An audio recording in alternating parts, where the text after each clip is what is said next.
Live on Joy 99.7 FM, also on Love 99.5 FM in Kumasi. There's a special edition of News Night. Well, Ghana qualifies to next year's African Cup of Nations after beating the Central African Republic 2-1. But we'll give you updates on what's happening around the world also, and then also in Ghana in terms of news for today here on News Night. So we dig in straight away, and this evening the NDC and 4 other political parties have sued the Electoral Commission over its decision to organize the upcoming limited voter registration exercise in the Commission's district offices. Well, the NDC and these other parties are asking the Supreme Court to order the EC to conduct the voter registration exercise at the electoral area in addition to the district offices. More from that writ shortly, but this suit comes on the back of mounting pressure on the EC to vary its plans. First, listen to former President John Mahama, who's been reiterating the NDC's demand in a public address. I wish to add my voice to those who have called on the EC to reconsider its decision to restrict the registration exercise to its district offices only. Acquiring a voter ID card affirms one's right to vote, and access to a voter ID card should be easy and not limited by location. Well, we've also been hearing from the Coalition of Domestic Election Observers, CODEO. They've also been talking about and warning that a number of first-time voters could be disenfranchised if the registration process is not brought closer to the people. Listen to Albert Ahin. To them there. You might say that there will not be many people, but remember we have had 2 years that we haven't registered people who have just turned 18. So the number might go up a little. So I think the EC has to reconsider its decision, of course, unless maybe the government is saying they would not have funds to give them so they could meet these demands. That some people might not turn up for the registration at all, because I can't imagine somebody coming all the way from the Draft Island to Donkokrum to have registration done. And they will not do it. That's the national coordinator of CODEO, Albert Tahin. We've also been hearing from the NDC MP for Front Plains North, Betty Crosby-Mensah, demanding that the Electoral Commission rescinds decision to hold this particular registration exercise in its district office. Well, according to the MP, so many potential voters in her constituency will be disenfranchised. We can listen to her. Eligible voters, particularly women and children, whom I obviously represent, and young people who desire to enjoy their Article 42 right will have to travel several kilometers by water and road to Donkokrum. For those who cannot make the journey in a day, they have to make arrangements for accommodation, not forgetting that people who do not possess the Ghana card will have to arrange and possibly travel with 2 guarantors to help them to register. Well, so that's the MP there at a press conference, a Front Plains North MP, Betty Crosby-Mensah. Well, my colleague on the Legal Affairs Desk, Akua Sante, joins us on the phone with details of this latest writ that we've been talking about. The NDC and other political parties, they've sued the Electoral Commission over that decision to organize the upcoming limited voter registration exercise in just the district offices of the Electoral Commission. And Kweku, give us details of this. What exactly are they seeking then? Hello, Kweku. Hello, Kweku Asante. It appears that my colleague Kweku Asante is unable to hear me just yet, but this is the latest that we are getting. Kweku joins us again. Kweku, can you hear me? Hello. Hello, Kweku. Yes, MFA. Okay, so I'm asking for details of the writ.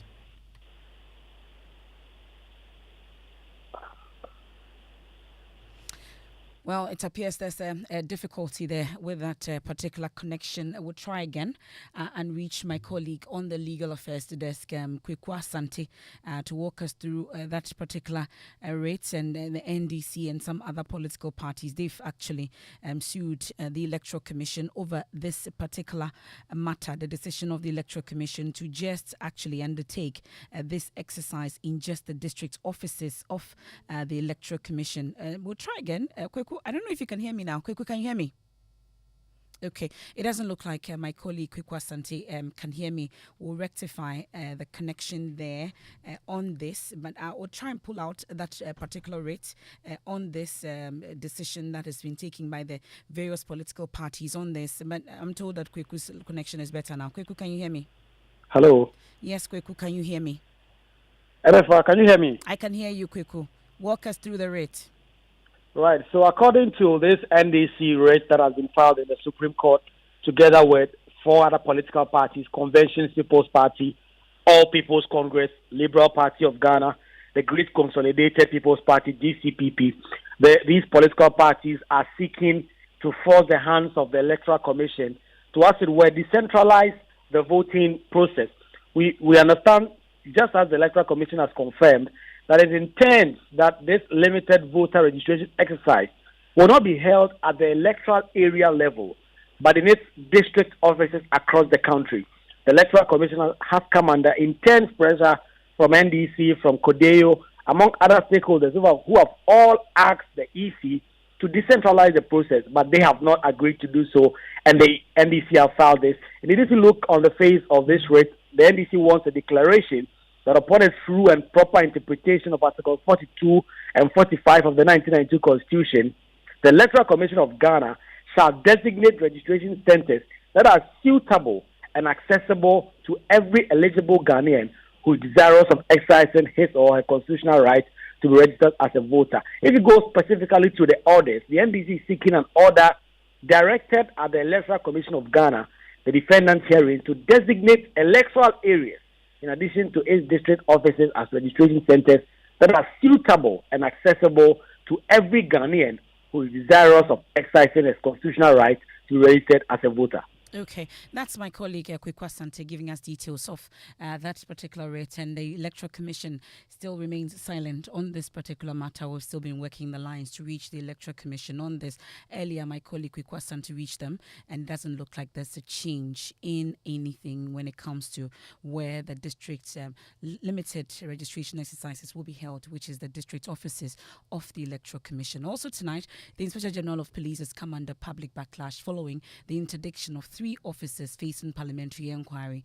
According to the police, the interdiction of COP, Alex Mensah, also Superintendent Emmanuel Eric JB and Superintendent Asare, is to pave way for further investigations into their conduct per standard practice. But lawyer for Alex Mensah, COP Alex Mensah, Kweku Owusu, who described the interdiction as a surprise, said his clients will make it through the hard times. We can confirm that he's been interdicted. He was served a letter of interdiction yesterday in the evening. So we just been served with a copy as his lawyers, and we are looking at it for him. Well, according to the letter of interdiction, it's in respect of the Parliamentary Select Committee's work on the leak tape.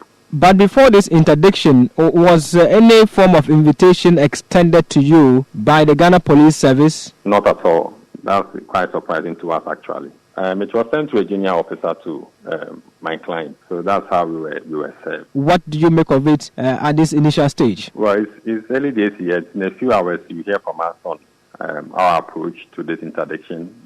We are meeting our clients today and strategize on the way forward. So we will also react to the interdiction. So how does your client feel about this? He's fine. He's not in the service. He's been on leave to his retirement for about 4 months now. So he's fine. He's so convinced that he can go through this phase of his life clearly. Well, we can also hear from lawyer for Superintendent George Asare, Alfred Papadakwa. He believes the interdiction is not only surprising but contemptuous of the parliamentary proceedings into the leak tape. We got wind of it last night. He has not been given any document suggesting that he's been interdicted. What I can say is that we have seen it on social media by the police, a publication by the police, indicating that he's been interdicted. But as we speak, he's not been given any document confirming saying. It's quite surprising. You know, Parliament is conducting an investigation into the leak tape. Usually when witnesses appear before Parliament, they are immune from any action, whatever that they say. But for the police administration to use the same Parliament as the reasons for their interdiction, it's a bit problematic. Some may even argue that it could even be contemptuous, contempt of Parliament, you know. But Director of Faculty Affairs and Research at the Kofi Annan International Peacekeeping Training Center, Professor Kwesi Ening, says the IGP's action is justified, insisting it will give the interdicted officers an opportunity to prove their claims. Absolutely not. Absolutely not. The IGP, following the rule of law and the procedures established in which Parliament then says, look, this is something that is quite serious, so we need to do something about it, could not have averted nor stepped in the earlier stages. But he's given them time. They've listened. People have said what they have to say. And I think it's reached the point. And don't forget that Mensah is just on the verge of leaving the service. Okay. So he needs to step in and say, look, whatever evidence you've got, whatever you've said, let's use the procedures that you yourself have been part of in developing it to see the extent to which you can justify your statements and to put some proof on the table. There's nothing contradictory in that at all. Conflict of interest. Then I'll come to you, Adib Sani, shortly. But Prof, one more issue, the conflict of interest accusations. The fact that this is the same IGP who has been accused of being a party to all of these happenings. In fact, some claim, and we've heard that from COP Alex Mentor, that the tape was allegedly doctored by the IGP himself. And yet the IGP... Well, he should provide proof. Yeah, but yet you have the IGP sitting on a police council or a police board that is taking the same decision to interdict an officer, accusing him. Conflict of interest? Look, no. I am the director of my academic program at the KIPT. See, if a student that I catch for plagiarism then says, oh, Kweseni doesn't like me, that is why he has caught me for plagiarism, I will institute a board that will try to prove that the student has either plagiarized or not. It is not a contradiction in terms at all, because I have a business and an institution to run. It has credibility that must be protected.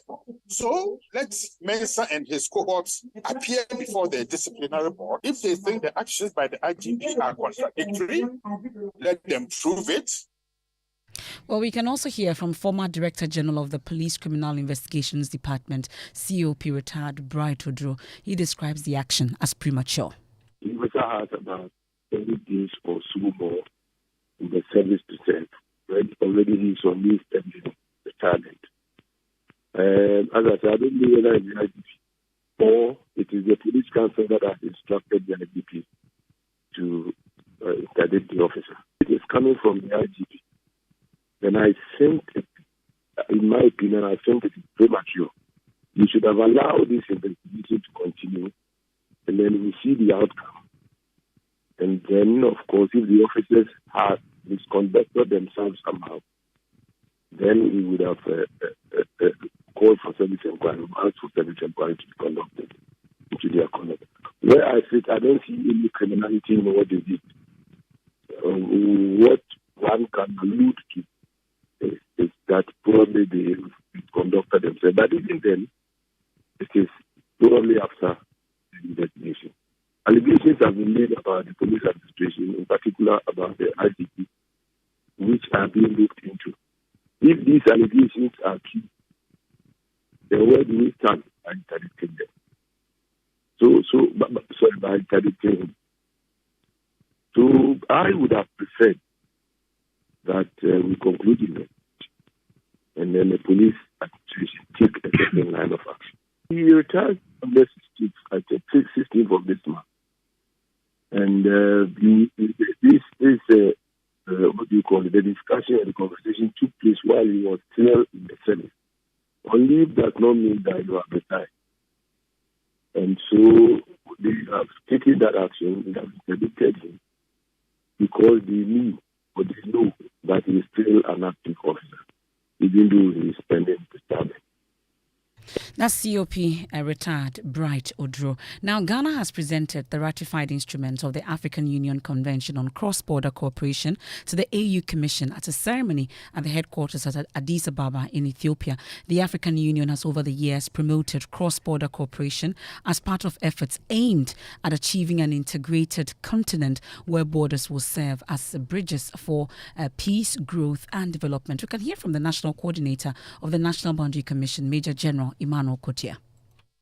Environment Commission, we want to lead an advocacy in Africa, not only for countries to ratify the convention, but for us to ensure that the convention itself, the letter and spirit of the convention is applied to all countries. So we have got an act that establishes our convention and gives us a lot of powers. So for instance, we can go to a border east or probably a border boundary with our counterparts. When we get there, there could be a dispute. Once the dispute, the two boundary communities are able to settle the dispute, we can announce to the whole world that we have settled it and this is where the line is. That's Major General Emmanuel Kotia. My colleague Maxwell Agbagbo of our security desk has reported extensively on activities of the Ghana Boundary Commission. He joins me in studio with some details. So based on the joint activities between neighboring countries, we know that the convention will facilitate the development of boundaries and to ease free movement of persons and goods along common borders. Tell us more. Yes, Emifat. So we're told that the objectives for this Niamey Convention will include the promotion of cross-border cooperation at local, sub-regional and regional levels, to the facilitation of delimitation, demarcation and reaffirmation of boundaries in conformity with agreed mechanisms, the facilitation of the peaceful resolution of boundary disputes, the promotion of peace and stability through conflict prevention and continental integration, and then the transformation of border areas into catalysts for growth, socioeconomic and political integration of the continent. And Ghana stands to benefit from the Niamey Convention? Yes, MFA. So we are told that the convention provides a legal framework for the development and implementation of cross-border initiatives. These initiatives will provide mutually beneficial projects, infrastructure, and facilities for border communities across Ghana and its neighbors. The convention also formalizes cooperation between Ghana and other stakeholders, as well as institutionalized cross-border cooperation through a continent-accepted framework. Additionally, there are economic implications, we are told, for the government of Ghana in ratifying the African Union Convention on Cross-Border Cooperation. Okay, thank you very much. That's Maxwell Agbagba of our security that's giving us details on this particular Niamey Convention. We've been hearing also earlier from Major General Emmanuel Kotia. It's a special edition of Newsnight here on Joy 99.7 FM after Ghana beats the Central African Republic 2-1. Let's do business with George Riafe giving us the very latest. We are squeezing it in, sharing it. And then we'll be looking forward to the business of football in Kumasi, and how this could impact on sales, the food, the chop bar business, and even excitement for the weekend when it comes to partying. Well, MFR coming up in business, ECOWAS member countries still struggling to meet the basic criteria for introducing the ECO ahead of the 2026 deadline, and government finally issued certificate for all investors that participated in the last round of the domestic debt exchange program, paving way for settlement of papers for all these investors. The business news on Newsnight is brought to you by MTN Business. Welcome to the new world of business. Kingdom Books and Stationery, Syntax Tanks, and Pepsodent Charcoal and Herbal. Let's now settle for the details. ECOWAS members are still struggling to meet all the basic criteria needed for the introduction of the ECO by 2027. Now, this came at a review meeting in Accra by all the central bank governors and finance ministers in the West African region. There is more in this report. Director General of the West African Monetary Agency, Mumudu Bambasaho, in his address maintained that, based on the convention standards, all the member countries must meet the basic 4 primary criteria in 2026 before the ECO can be introduced in 2027. But he maintained in 2022, only 2 countries, Guinea and Liberia, met the criteria, which he described as not good enough. Mr. Sao added that despite these challenges, he is optimistic that all member states will be able to meet the target by 2026 to aid the introduction of the single common currency. The finance ministers and central bank governors of ECOWAS are meeting in Akua to track the progress of the meet convergence criteria and maybe ensure that this time around they can meet the target. And that is a business desk report. Now, government has finally issued certificate for all investors that participated in the second round of the domestic debt exchange program. This will pave way for government to pay all these investors that participated in the domestic dollar bond, cocoa bills, and the alternate pension funds exchange program. This was contained in a statement issued by the finance ministry. Government has also announced that based on the new terms and that this deal, bonds will be said to have issued in February this year. Now, Economist Professor Peter Kote is urging government to use tomorrow's price review to incentivize cocoa farmers. Cocoa Board is expected to announce a new cocoa price for the next crop season, but even before the announcement, farmers are pushing for over 90% hike. Professor Cote says government should be guided by a price that could also help check smuggling. You look at the world price of cocoa, you look at how much you are able to pay, and then also having net out the cost of operations and give out something decent. But you shouldn't give or announce a price that will rather make it run at a loss. Currently, we are running the tight budget, and I don't think this is the time to pay prices above what is available. But having said that, I think it is also announced prices that would encourage farmers to produce, to announce a price that will minimize the incentive to smuggle cocoa to neighboring countries. Well, farmers have said that 72% hike in the prices is what will make them comfortable. You think this is realistic enough? I don't think that is achievable. Perhaps they should look at something within 30 to 40%. And that is economist Professor Peter Cote. And MFA tonight on the PM Express Business Edition, we're talking about the banks and how has this domestic detection program impacted on the operations. Government is claiming that they have ended this program. So what is the outlook for the commercial banks going forward? I'll be engaging the chief executive of the Ghana Association of Banks, that is John Akua, at 9 p.m. on all our social media platforms. So make a date and see what he's going to tell us going forward for the banking sector. Always a delight to listen to John Akua. And it will be repeated tomorrow on the Joy News channel also at 11. Don't miss it this evening at 9 p.m. on the Joy News channel. George said it. It's also on all our social media platforms. We're on DSTV. It's 421. GoTV is 125. And this is how we'll be wrapping up shortly here on Newsnight, our abridged version for today. And Ghana has qualified for the AFCON 10 times in a row. We only missed it once, and this is a big deal for us as a country. But we'll see how preparations will go towards this particular one. But let me bring this in. Several shops have been removed and artisans evacuated to make way for the Swami interchange project in Kumasi. Affected artisans and traders, however, want the government to keep to its promise of actually completing this particular project. Nana Buachi Dankwa Yadom has more. After several months of setbacks, traders plying all road networks leading to the Swami roundabout have been evacuated. The exercise is to pave way for the construction of the long-awaited Swami interchange project. Some affected artisans say their compliance with the eviction directive must be reciprocated by the government's fulfillment of completing the project on schedule.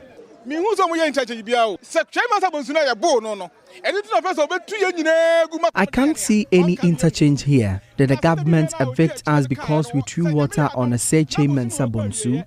Well, if we do not see the commencement of the project anytime soon, we will come back to make sales. They have not done anything. Everything they say is a lie. We are giving them up to a month. We must see them working. The interchange would help us, but I don't trust them. They can't complete it by the scheduled time. They will abandon it for the next government. Please do it for us, because people have lost their jobs due to the eviction. It would be a disgrace if you don't complete the project.